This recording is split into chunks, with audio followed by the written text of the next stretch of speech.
उसके बाद सत्संग शुरू करेंगे। बोलिए परमपिता परमात्मा की जय, संगबंदी छोड़ कबीर साहिब की जय, सभी संतों की जय, सभी भक्तों की जय, आज के आनंद की जय, सकल हंस को बंदगी साहिब बंदगी। तो बड़े भाग हैं उन जीवों के जो आज इस सत्संग में अपना सब जरूरी काम छोड़ के आज आके बैठे हैं, क्योंकि साहिब कहते हैं कि ये जन्म जिस कार्य के लिए मिला है उस कार्य में आपको बिल्कुल भी आनाकानी नहीं करनी है। ये जन्म मिला है मुक्ति के लिए, और मुक्ति का जो संदेश है उसको सत्संग कहते हैं। कितना ही जरूरी काम क्यों ना पड़ा हो, कहते हैं जब सत्संग की बात आती है तो वहां पर आप सत्संग में जरूर आए। पता नहीं कौन सी ऐसी बात है जो आपके मन को लग जाए और इस दुनिया से आपका मन हट जाए, क्योंकि मुक्ति वही तब मिलेगी जब पहले दुनिया से मन हटेगा।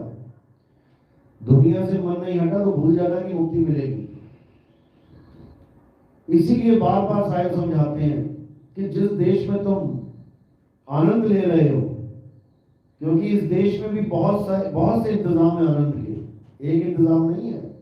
काल और माया ने इतना इंतजाम कर रखा है इस देश में आनंद का कि जीव इससे छूटना ही नहीं चाहता। किसी को पूछो भाई तुम इस दुनिया में वापस आना चाहते हो, कहता बार बार आना चाहता हूँ, इससे अच्छा क्या है, इतनी बढ़िया दुनिया बनाई है भाई तब तक जब तक तुम्हारा शरीर ठीक है, काया ठीक है, जवानी है, तब तक तो बहुत अच्छी है दुनिया। और जब बुढ़ापा आ जाता है फिर एक दिन काटना मुश्किल हो जाता है।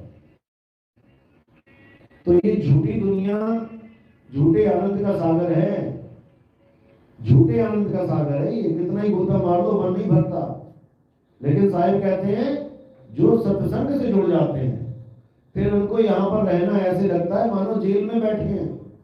सारी फैसिलिटी मिली हुई है, बढ़िया बढ़िया खाने को आ रहा है, बढ़िया बढ़िया पहनने को आ रहा है, अच्छे अच्छे मकान है, सब डिजाइन बढ़िया बढ़िया बना रखे, लेकिन रहने का मन नहीं करेगा।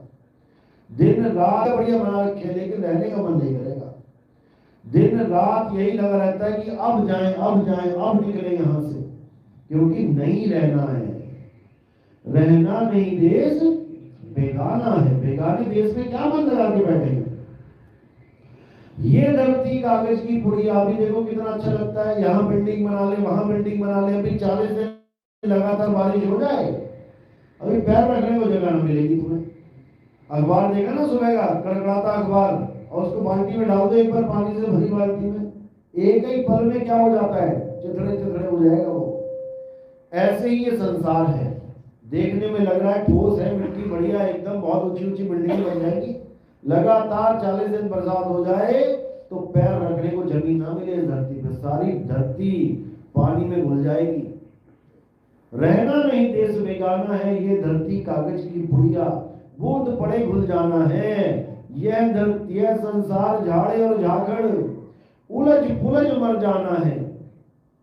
अपना अपना संसार बनाने में लगे हैं सब। जब बच्चा पैदा होता है तो नंगा पैदा होता है, उसके हाथ में भी कुछ नहीं होता, ना उसके पास कोई ऐसी चीज होती है, लेकिन धीरे धीरे धीरे वो अपना संसार बनाने लग जाता है। सबसे पहले वो अपने माँ बाप को चुन लेता है कि यही मेरे माँ बाप हैं, और किसी गोदी में नहीं चैन आएगा उसे, अपने माँ बाप को। जबकि क्या है, पड़ोसी भी चमड़ा है, माँ बाप भी चमड़ा है, चमड़े में भी अपना चमड़ा पहचान जाता है कि ये वाला चमड़ा मेरी माँ, ये वाला चमड़ा मेरा बाप। माँ बाप को अपनाता है, फिर धीरे धीरे खिलौने अपने करने लग जाता है, झगड़ा करता है अपने भाइयों से अपने दोस्तों से, नहीं ये वाला खिलौना मेरा है, मैं लेके जाऊंगा, मेरा खिलौना मत हाथ लगाना, रोएगा गिड़गिड़ाएगा चीखेगा चिल्लाएगा। धीरे धीरे बढ़ता हुआ फिर अपना जब दोस्तों को चुनने की बारी आती है तो दोस्तों को भी चुन लेता है। 100 बच्चों की क्लास है, लेकिन 3-4 ऐसे घनिष्ठ मित्र चुन लेगा कि बस इसके लिए तो मैं जान भी दे सकता हूँ, ये तो मेरे जिगरी यार है। और जब कोई स्त्री जीवन में आती है वो जिगरी यार भी छूट जाते हैं, फिर स्त्री को चुन लेता है कि यही है जो कुछ भी है मेरे साथ। उसके बाद अपना परिवार, अपना संसार, अपना घर, सब कुछ अपना बनाने के चक्कर में रहता है कि सब कुछ अपना हो जाए, लेकिन दुविधा ये होती है कि कुछ भी अपना नहीं है और ना ही होगा। यहाँ पे आके जब उसको असलियत पता लगती है कि सारा जीवन मैंने यही कुछ करने में बिता दिया, तब उसकी आंखें खुलती हैं कि बाप रे बाप, आए थे हरिभजन को, किया नरक में ठौर। जब बुढ़ापा आ जाता है, बैंक बैलेंस भी ठूस ठूस के भर रखा है, ऐसा नहीं कि कोई कमी है, लेकिन अब सांसें गिन के बची हैं, अब करे तो करे क्या। फिर तो ऐसा लगता है कि जितना भी आज तक कमाया, लोगों को धोखा देके, लोगों की गर्दन काट के, खून चूस के, गरीबों का कुछ भी कमाया, अरे अपने लिए तो कुछ कमाया ही नहीं, तो लोगों के पास जाएगा। हमारा माल खजाना दूसरे ले जाएंगे, क्योंकि अपनी तो सांसें पूरी होने वाली हैं। तो बेड पे पड़ा पड़ा यही सोचता है कि लाखों करोड़ों कमा लिया, लेकिन क्या खर्चा अपने ऊपर भी कुछ नहीं खर्च पाया, वो बैंकों में पड़ा हुआ है और सारा पैसा यहीं से कमाया यही रह जाएगा। लेकिन जितना भी दो नंबरी काम किया, जितना भी धोखा दिया, वो सारा अपने सिर पे लाद के लेके जाएगा अगले जन्म के लिए।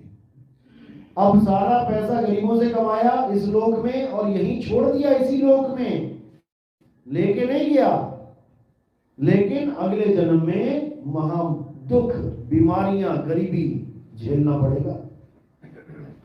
यानी कि जो इकट्ठा किया वो ना तो अपने लिए यूज कर पाया और ना ही उससे अगला जन्म सुधार पाया, वापस उसी दलदल में लोगों की बददुआएं लेके फिर वही महामारी में बुरा हाल। तो संत महात्मा यही समझाते हैं कि इससे पहले कि तेरा भी यही हाल हो जाए, हे जीव उठ और सत्संग में जा। लोग कहते हैं परमात्मा कृपा करो कृपा करो, कृपा सत्संग से होती है। कृपा का मतलब होता है तुम्हारा विवेक जाग जाए, यही कृपा है। और उसके लिए साफ बोला, बिन सत्संग विवेक ना हुई। बिना सत्संग के विवेक जाग ही नहीं सकता। अब सत्संग, कुछ लोग क्या करते हैं कि हमारे सत्संग के अलावा किसी और का सत्संग नहीं सुनना है, वरना तुम्हारा नाम खंड हो जाएगा। बहुत बड़ी दुविधा है। ना तो आज तक किसी संत ने ऐसा बोला और ना ही कोई संत ऐसा किसी को बोलेगा। जो ऐसा बोलता है वो संत तो हो ही नहीं सकता, क्योंकि अगर सारे संत यही बोल दें कि केवल हमारा सत्संग सुनना है, चेलों दूसरे का नहीं सुनना, तो तुम्हारे पास कैसे पहुंचेगा कोई? दूसरों के चेलों को तो तुम दे सत्संग पे सत्संग अपने भेजो कि ये सुनो ये सुनो, और जब तुम्हारे चेले को कोई भेज दे कि ये सुनो, तो तुम कहो ये तो गुरुद्रोही है, इसका तो शक्ल नहीं देखना चाहिए, इससे तो बात नहीं करनी चाहिए, हाथों से पानी नहीं पीना चाहिए। ये मैं उन लोगों की बात कर रहा हूं जो हमारे सत्संगों में, नाम छोड़ो, तुम्हारा पंथ खंड हो जाएगा अगर हमारा सत्संग किसी ने सुन लिया, क्योंकि हमारा सत्संग ऐसी ज्वाला है कि बड़े बड़े भस्म हो जाएंगे उसके आगे, कोई सुन के तो देखे। लेकिन डर के मारे, क्योंकि चेले हैं, साथ छोड़ जाएंगे, जो नोटों की बारिश हो रही है बंद हो जाएगी, इसलिए डर पैदा कर देते हैं कि नितिन दास के सत्संग सुनोगे तो नाम खंड हो जाएगा। क्यों भाई? नितिन दास क्या उसमें पैकेट दे रहा है साथ में सत्संग के कि तुमने दारू भी पीनी है साथ में, जो नाम खंड हो जाएगा। नशे कर्मों से नाम, हालांकि नाम तो कभी खंड होता ही नहीं, से खंड होती है, और मीट मांस खाने से मरे हो। और अगर कोई ऐसा कहता है कि सत्संग नहीं सुनने, तो उसको एक वाणी रख दो उसके साथ। साहिब कहते हैं सबका हुक्का लीजिए, सांचा शब्द निहार, और पक्षपात मत कीजिए, कहे कबीर विचार। यानी कबीर साहब झूठे हैं फिर तो